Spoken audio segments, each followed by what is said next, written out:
এই গ্রামটা খুব সাধারণ। মাটির ঘর, টিনের চাল আর কাঁচা রাস্তা। কিন্তু এই গ্রামের বুকের ভেতর লুকিয়ে আছে এক অসাধারণ গল্প। এই গল্পটা হল্ক নামের এক গরিব ছেলের। হল্ক জন্মেছিল এক গরিব পরিবারে। বাবা রাজমিস্ত্রির কাজ করত, কাজ থাকলে খাওয়া, না থাকলে উপোস। মা অন্যের বাড়িতে কাজ করে কোনো মতে সংসার চালাত। অভাব ছিল তাদের নিত্যদিনের সঙ্গী। ছেঁড়া জামা আর খালি পায়ে হল্ক বড় হয়েছে। গ্রামের অনেকেই তাকে নিয়ে হাসাহাসি করত।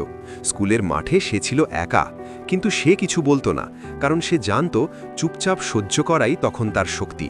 একদিন হঠাৎ হল্কের বাবা গুরুতর অসুস্থ হয়ে পড়ল। কাজ বন্ধ হয়ে গেল, ঘরে খাবার নেই, মায়ের চোখে শুধু কান্না। সেদিনই হল্ক মনে মনে ঠিক করল এবার তাকে শক্ত হতে হবে। পরদিন থেকেই সে কাজ খুঁজতে বেরিয়ে পড়ল। কারো জমিতে কাজ, কারো গরু চড়ানো, রাতে কাঠ কাটা। শরীর ক্লান্ত হয়ে পড়লেও তার মন হার মানেনি।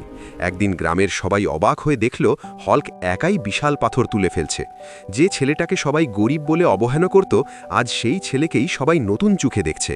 হল্কের পরিশ্রম একদিন ফল দিল। বাবার চিকিৎসা হলো, ঘরে খাবার এলো, মায়ের মুখে হাসি ফিরল।